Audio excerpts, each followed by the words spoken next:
Hello नमस्कार विद्यार्थियों, स्वागत है आप सभी का हमारे YouTube चैनल एनएस एजुकेशन में। मैं केसरी सिंह ठाकुर आप सभी को मध्य प्रदेश जीके पढ़ा रहा हूं और हमने पहले लेक्चर में मध्य प्रदेश एक नजर में एक दृष्टि में वाला टॉपिक स्टार्ट किया था और उसी को आगे बढ़ाते हुए हम मध्य प्रदेश का राजनीतिक प्रतिनिधित्व देखेंगे एवं जनसंख्या संबंधी आंकड़ों पर चर्चा करेंगे। ठीक है, यह वीडियो आप सभी के लिए हर एग्जाम्स के लिए हेल्पफुल होने वाला है। वीडियो को स्टार्ट करने से पहले यदि अभी तक आपने हमारे चैनल को सब्सक्राइब नहीं किया है तो प्लीज सब्सक्राइब जरूर कर लें और एक बार वीडियो को शेयर जरूर कर दें। ठीक है, तो हम बात करते हैं राजनीतिक प्रतिनिधित्व के बारे में और उसमें हमें बात करना है विधानसभा सीटों की संख्या के बारे में। तो मध्य प्रदेश के गठन के बाद 1957 में विधानसभा का गठन होता है। उस समय विधानसभा सदस्यों की संख्या 288 थी। ठीक है, 1976 में विधानसभा सीटों की संख्या हो जाती है 296 और 1999 में विधानसभा सीटों की संख्या मध्य प्रदेश में 320 हो जाती है। लेकिन मध्य प्रदेश के विभाजन छत्तीसगढ़ के निर्माण के समय, ठीक है, पुनः मध्य प्रदेश में जो सीटें हैं वो कितनी हो जाती हैं, 230 हो जाती हैं। तो हमें याद रखना है वर्तमान में विधानसभा सीटें कितनी हैं। वर्तमान में विधानसभा सीटें 230 हैं और एक जो होती थी वो एंग्लो इंडियन के लिए होती थी। आर्टिकल 333 के अनुसार राज्यपाल एक एंग्लो इंडियन सदस्य को क्या करता था, मनोनीत करता था। लेकिन अब इसका जो कोटा है, ठीक है, एंग्लो इंडियन सदस्य का जो कोटा है वो समाप्त कर दिया गया है। लोकसभा में एक बिल पारित हुआ था। ठीक है, लोकसभा में 126वां संशोधन बिल 2019 पारित किया गया, जिसमें अनुच्छेद 334 द्वारा दिया गया एंग्लो इंडियन कोटा खत्म कर दिया गया है। ठीक है, अब कब खत्म किया गया है तो डेट भी यहाँ जरूरी है। 25 जनवरी 2020 से यह जो कोटा था एंग्लो इंडियन वाला खत्म कर दिया गया है। ठीक है, तो हमें याद रखना है कि वर्तमान में विधानसभा सीटें कितनी हैं, 230 हैं। अब इन 230 सीटों में से 148 सीटें, ठीक है, 148 सीटें सामान्य क्षेत्रों के लिए, ठीक, 35 सीटें अनुसूचित जाति वालों के लिए और 47 सीटें अनुसूचित जनजाति क्षेत्रों से निर्वाचित होते हैं। ठीक है, तो हमें बेसिकली याद कितना रखना होता है, 35 एससी के लिए और 47 एसटी के लिए। ठीक है, टोटल मिलाकर 82। ठीक, आगे चलते हैं और यह पॉइंट आपको जरूर याद रखना है, अपडेट करके रखना है। ठीक है, कि किस संशोधन बिल के द्वारा, तो 126वें संशोधन बिल 2019 के द्वारा एंग्लो इंडियन वाला जो कोटा था वो खत्म कर दिया गया है। और कब हुआ है यह, 25 जनवरी 2020 को। ठीक है, आगे चलते हैं। वैसे हम यहीं पर बात करें तो इस एंग्लो इंडियन कोटे के हिसाब से लोकसभा में 2, विधानसभा और राज्यसभा में एक एंग्लो इंडियन को मनोनीत किया जाता था, जो कि अब खत्म हो चुका है। अब हम बात करते हैं मध्य प्रदेश में राज्यसभा सीटों के बारे में। तो वर्तमान में मध्य प्रदेश में राज्यसभा की 11 सीटें हैं, लेकिन 1956 के अनुसार मध्य प्रदेश में 16 राज्यसभा सीटें थी। लेकिन जब छत्तीसगढ़ हमसे अलग हुआ तो 5 सीटें उसको आवंटित कर दी गई। वर्तमान में राज्यसभा सीटें कितनी हैं, 11 हैं। लोकसभा सीटों की संख्या कितनी है, मध्य प्रदेश में लोकसभा सीटें हैं 29 और इस 29 लोकसभा सीटों में से 10 सीटें एससी एसटी के लिए क्या है, आरक्षित हैं। ठीक है, 29 लोकसभा सीटों में से 4 सीटें एससी के लिए और 6 सीटें एसटी के लिए आरक्षित हैं। अनुसूचित जाति एससी के लिए 4 सीटें हैं। कौन कौन सी, तो भिंड, देवास, टीकमगढ़, उज्जैन, यह 4 सीटें एससी के लिए हैं। और एसटी के लिए कौन कौन सी हैं, शहडोल, रतलाम, धार, खरगोन, मंडला, बैतूल। ठीक है, एससी के लिए कौन कौन सी सीटें हैं, भिंड, देवास, टीकमगढ़, उज्जैन। और एसटी के लिए 6 सीटें कौन कौन सी हैं, शहडोल, रतलाम, धार, खरगोन, मंडला, बैतूल।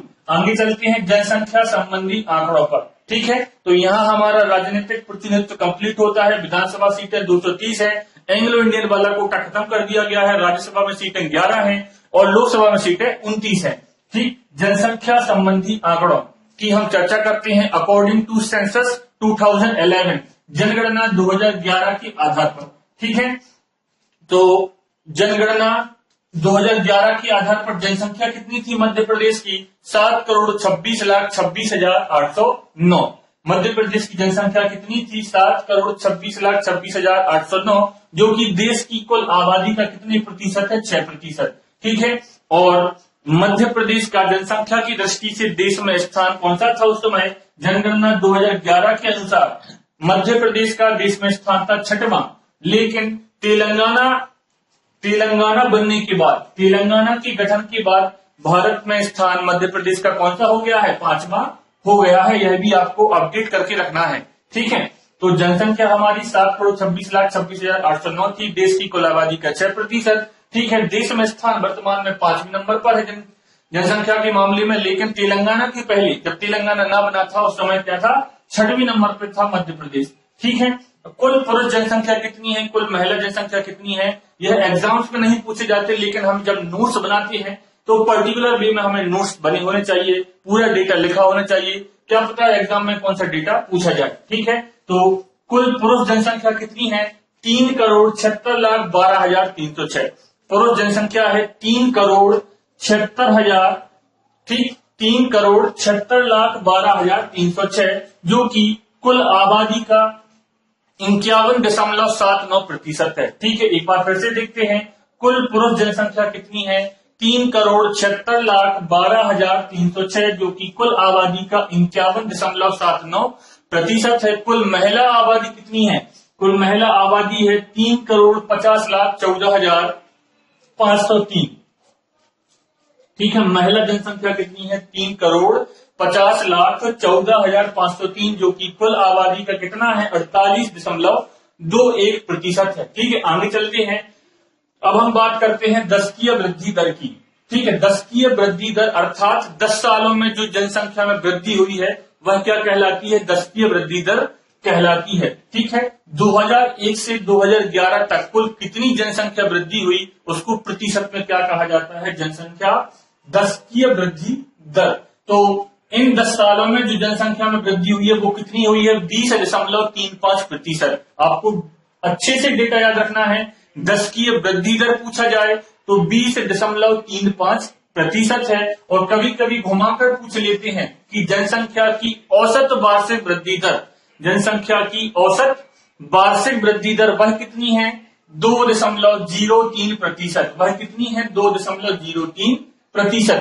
10 सालों की बात करें तो 20.35, और प्रतिवर्ष वार्षिक वृद्धि दर पूछें तो कितनी है? 2.03% है। अब क्षेत्रफल की दृष्टि से, क्षेत्रफल की दृष्टि से सबसे बड़ा जिला कौन सा है? तो मध्य प्रदेश का सबसे बड़ा जिला अकॉर्डिंग टू क्षेत्रफल छिंदवाड़ा है, जिसका क्षेत्रफल कितना है? 11,815 वर्ग किलोमीटर है, ठीक है।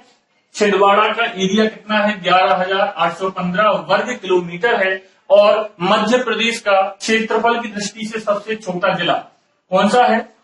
तो 3 पॉइंट्स बनते हैं यहाँ पर, ठीक है। सबसे छोटे जिले में 3 पॉइंट्स बनते हैं। यदि हम देखें अकॉर्डिंग टू 2011 की जनगणना के आधार पर सबसे छोटा जिला जो था वह कौन सा था? दतिया, जिसका एरिया लगभग 2902 वर्ग किलोमीटर था, ठीक। लेकिन जैसे ही वर्ष 2013 में आगरमालवा बनता है तो वह सबसे छोटा जिला हो जाता है अकॉर्डिंग टू 2013। लेकिन वर्तमान में जो सबसे छोटा जिला है वह कौन सा है? निवाड़ी है, जो 1 अक्टूबर, ठीक है, जो 1 अक्टूबर सन 2018 को अस्तित्व में आया। और निवाड़ी का जो एरिया है वो कितना है? 1318 वर्ग किलोमीटर है। तो वर्तमान में मध्य प्रदेश का सबसे छोटा जिला कौन सा है? निवाड़ी, जिसका एरिया है 1318 वर्ग किलोमीटर। अब हम चलते हैं आगे, जनसंख्या घनत्व, पॉपुलेशन डेंसिटी, ठीक है, क्या होती है? प्रति वर्ग किलोमीटर में रहने वाले व्यक्तियों की संख्या या निवासरत व्यक्तियों की संख्या क्या कहलाती है? जनसंख्या घनत्व कहलाती है। तो मध्य प्रदेश का जनसंख्या घनत्व कितना है? 236 व्यक्ति प्रति वर्ग किलोमीटर, ठीक है। आपको याद होना चाहिए, ये चीजें एग्जाम में पूछी जाएंगी। लिंगानुपात पूछ सकते हैं, साक्षरता पूछ सकते हैं, जनसंख्या घनत्व भी पूछा जा सकता है। तो मध्य प्रदेश का जनसंख्या घनत्व कितना है? 236 व्यक्ति प्रति वर्ग किलोमीटर। और जनसंख्या घनत्व के आधार पर या जनसंख्या घनत्व के कारण जो मध्य प्रदेश का स्थान है जनसंख्या घनत्व में वो कौन सा है? 17वां है, ठीक है। देश में जनसंख्या घनत्व के मामले में मध्य प्रदेश 17वें नंबर पर है, ठीक है। आगे चलते हैं हम बात करते हैं, यदि 2011 की जनगणना देखी जाए तो किस राज्य का सबसे ज्यादा जनसंख्या घनत्व है? तो बिहार का क्या है? सबसे ज्यादा जनसंख्या घनत्व है लगभग 1102 व्यक्ति प्रति वर्ग किलोमीटर। ठीक ठीक। सर्वाधिक जनघनत्व वाले जिले कौन से हैं? BIJ, भोपाल, इंदौर, जबलपुर। इनको याद करने के लिए अपने ही तरीके बनाने होते हैं। सर्वाधिक जनघनत्व वाले जिले कौन से हैं? भोपाल, इंदौर, जबलपुर, BIJ याद रखना है। ठीक है। भोपाल का जनघनत्व कितना है? 855 है। आगे चलते हैं न्यूनतम जनघनत्व वाले जिले।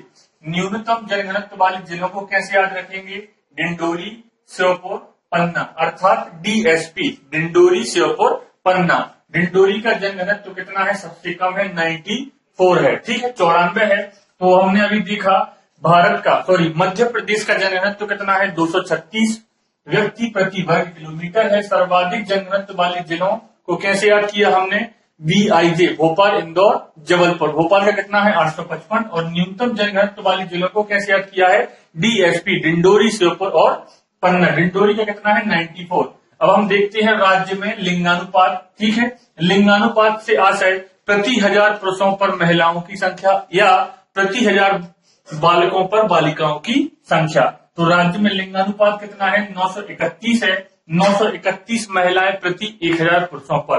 ठीक है। हम बात करें शिशु लिंगानुपात की, तो मध्य प्रदेश का शिशु लिंगानुपात है 918 बालिकाएं प्रति 1000 बालकों पर। ठीक है, दोनों डेटा याद रखने हैं, कभी भी पूछे जा सकते हैं। ठीक, राज्य में लिंगानुपात की बात करें तो 931 महिलाएं प्रति 1000 पुरुषों पर। शिशु लिंगानुपात क्या है? 918 बालिकाएं प्रति 1000 बालकों पर। अब हम चलते हैं आगे। ठीक, हम बात करते हैं सर्वाधिक लिंगानुपात वाले जिलों की। सर्वाधिक लिंगानुपात वाले जिलों की, ठीक है, इसके आधार पर बालाघाट, ठीक, अलीराजपुर, मंडला और डिंडोरी, यह सर्वाधिक लिंगानुपात वाले जिले हैं जिन्हें याद करने के लिए इन्हीं के शब्दों का यूज किया गया है। बा अली की मंडी, बा अली की मंडी, बालाघाट, अलीराजपुर, मंडला, डिंडोरी, बालाघाट, अलीराजपुर, मंडला, डिंडोरी। बालाघाट का लिंगानुपात कितना है? 1021 है, 1021 है, जो कि सर्वाधिक, ठीक है, सर्वाधिक लिंगानुपात वाला जिला है। कैसे याद रखा था? बा अली की मंडी, बालाघाट, अलीराजपुर, मंडला, डिंडोरी। आगे चलते हैं न्यूनतम लिंगानुपात वाले जिले। न्यूनतम लिंगानुपात वाले जिले अर्थात उत्तरी मध्य प्रदेश में जितने भी जिले आते हैं लगभग वही, ठीक है, भिंड, मुरैना, ग्वालियर, दतिया, ये क्या है? न्यूनतम लिंगानुपात वाले जिले है भिंड, मुरैना, ग्वालियर, दतिया।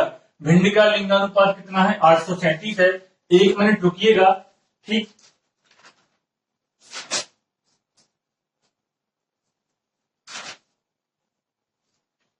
ठीक, चलते हैं आगे। करेक्ट डेटा है, भिंड का लिंगानुपात कितना है? 837 है। आगे राज्य में कुल साक्षरता दर। अब हम बात करते हैं लिटरेसी की। ठीक है, राज्य में कुल साक्षरता दर, तो मध्य प्रदेश की साक्षरता कितनी है? 69.32, 69.32% है। कहीं कहीं पर आपको यह डेटा 70.6% देखने को मिलेगा। दोनों सही है। ठीक, राज्य में कुल साक्षरता दर कितनी है? 69.32% या 70.6%। आगे चलते हैं, पुरुष साक्षरता दर कितनी है? 78.7% पुरुष साक्षरता दर है। और महिला साक्षरता दर कितनी है? 59.24%। महिला साक्षरता दर 59.24%। इसके बाद सर्वाधिक साक्षर जिले। सर्वाधिक साक्षर जिले कैसे याद रखेंगे? जब याद रखना है, एक कोड याद रखना है, जब। जबलपुर, इंदौर, भोपाल। सर्वाधिक साक्षर जिले कौन कौन से हैं? जबलपुर, जिसकी साक्षरता है 81.07 या कहीं पर 82% भी मिलेगा। उसके बाद इंदौर, देन भोपाल। तो सर्वाधिक साक्षर जिले कौन कौन से हैं? जबलपुर, इंदौर, भोपाल। आगे चलते हैं न्यूनतम साक्षर जिले। न्यूनतम साक्षर जिले कौन कौन है? अली, झाबड़, अलीराजपुर, झाबुआ, बड़वानी, अलीराजपुर, झाबुआ, बड़वानी। अलीराजपुर की साक्षरता कितनी है? 36.1%। तो इस प्रकार हम मध्य प्रदेश एक नजर वाला जो डेटा था, जो टॉपिक था, लगभग हमने पूरा कंप्लीट कर लिया है। और इसके बाद हम कल से मध्य प्रदेश का गठन एवं पुनर्गठन देखेंगे। वीडियो आपको अच्छा लगा हो तो इसको सभी जगह लगभग शेयर कर दीजिए। ठीक है, मिलते हैं कल।